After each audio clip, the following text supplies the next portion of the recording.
The reason people don't trust members of the LGBT community, including some of their own, is because they engage in premarital intimacy and unloving seduction, and because they are also a lot of times men associate with men, women with women, and since they're around each other, unless they, here's my solution for that, unless they identify themselves and show that they're a member, that they have values and that they're like, either there could be a governmental data system that identifies them with certain color wristbands, and then also hetero people with a certain color wristband.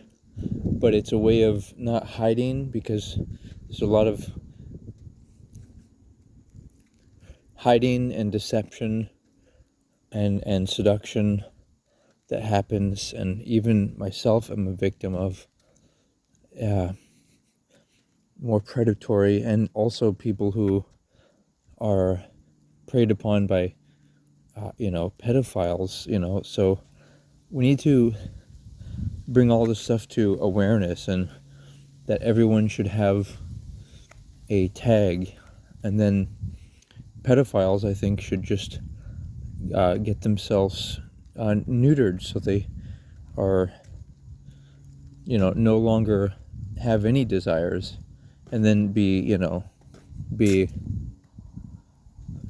able to be accepted as, just like they had eunuchs that served the Egyptian royal court. So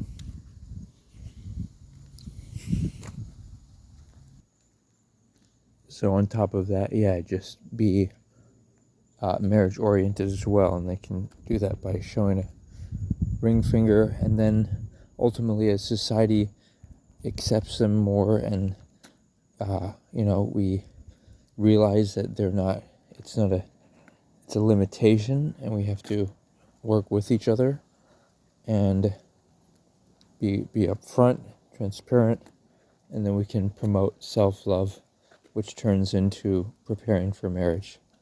So a person should always be preparing for marriage. They should be taught how, and we create a loving society. And this applies just as much to hetero people. So everyone has an identifying bracelet, and it's also a reminder that not to pretend that these desires don't exist, that they do exist, and there are ways to manage them with self-intimacy. But most importantly, that we don't engage in premarital intimacy, because it's unloving and leads to zero trust. And we need to have trust, especially between the brotherhood of man and itself, and the sisterhood of woman and itself.